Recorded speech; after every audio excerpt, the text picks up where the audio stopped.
রাজুকের দ্বারা রাজুকের নেতৃত্বে এই প্রকল্প করার পরেও সেটার অন্তর্ভুক্ত হলো না কেন?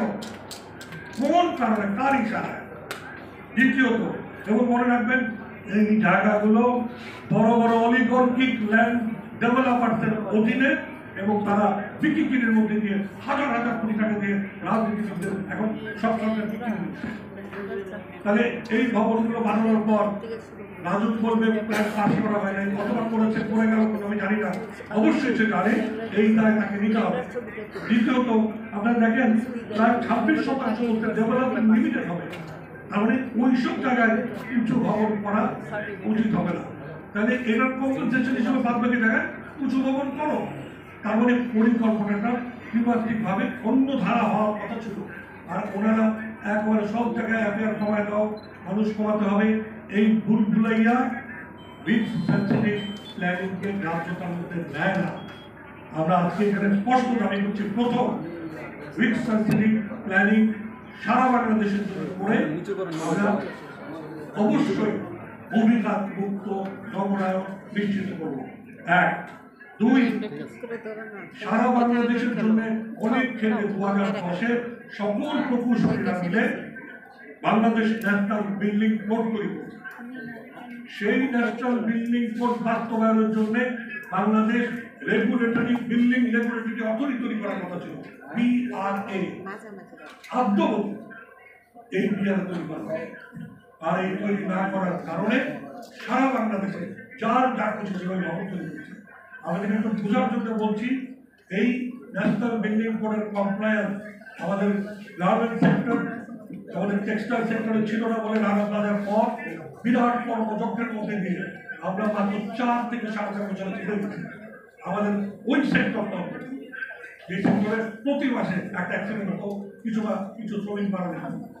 আমরা 4.5 বছরে ঘুরে বাংলাদেশ এখন অনেক ইকো গোল্ড প্লাটিনাম স্থাপ্ত গ্রিন বিল্ডিং এর ইন্ডাস্ট্রি দেশ। তারপরে আমরা ঘুরে যেতে পারি। 4.5 বছর যদি একটা সেক্টর ঘুরে যায়, এই শহরও এবং অন্যান্য শহরগুলো আগামী 4 থেকে 5 বছর ঘুরে যেতে পারে। তার উদাহরণ আমরা দিয়েছি। তাহলে হচ্ছে না কেন? কারণ এই বিআর প্রতিষ্ঠা করার জন্য সরকার সিরিয়াস না, এবং সকলে মিলে আমরা যতই চিৎকার করছি, এই জায়গায় সরকার হাত দিতে চায় না, রাজনৈতিক কারণে। এবার তৃতীয় জায়গাটি করি, গত 15 বছর পেশাজীবী প্রতিষ্ঠানগুলো, ইউনিয়ন, আমরা সবাই মিলে রাজুকে, বাংলাদেশ পরিবেশ আন্দোলন, বাবা, Bangladesh environment network, lawyers association, সবাই মিলে বিনা পয়সা কেটে কেটে আমরা কিন্তু এই পলিসিটা তৈরি করেছিলাম রাজুকের সামনে। সমস্ত ভবন সেই জমি আনে, অর্থাৎ আমি আপনি যখন যে ভবন বুঝবো, আমি সিঙ্গেল সাইন থেকে বুঝবো সরকার এই ভবনকে সেই ডিক্লেয়ার করেছে। আমার তো জানার কথা না অনুমতি নিয়ে অনুমতি বানিয়েছে কিনা, আমার তো জানার কথা না এটা কমপ্লায়েন্ট কিনা। এবং সে কারণে আমরা বলেছি ফি বছর নবায়নযোগ্য কমপ্লায়েন্স সার্টিফিকেশন প্রকাশ্য জায়গায় লাগানোর জরুরি ব্যবস্থা করতে হবে। এবং এই কারণে এই পলিসিগুলো ইতিমধ্যে গত সরকারের শেষ সময়ে অনেক কষ্ট করে তৈরি করা হয়েছে, এখন পর্যন্ত তার একটিও বাস্তবায়ন হয় নাই। উদ্দেশ্যটা কি? সমস্ত ভবন, যেটা আপনারা আবার এই স্টাডি থেকে তারা সুপারিশ করেছিল, প্রত্যেকটা ভবন এখন নিশ্চিত করে তার ফায়ার ভালনারেবিলিটি, তার ভূমিকম্প ভালনারেবিলিটি, এবং সেটা রেক্টিফিকেশন বা পুনর্দৃঢ়করণ বা এটাকে ঠিক করার সময় দেয়, বিনিয়োগ করেন, এবং ঢাকাবাসী সহ সমস্ত নগরবাসীকে, সমস্ত শহরের নগরবাসীকে সেই নিরাপদ নাগরিক বাসস্থান অভিভাবক নিশ্চিত করে।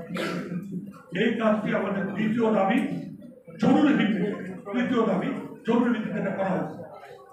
এবং বিআরএ প্রতিষ্ঠা করার পাশাপাশি রাজুক আরবান রেভিনিউ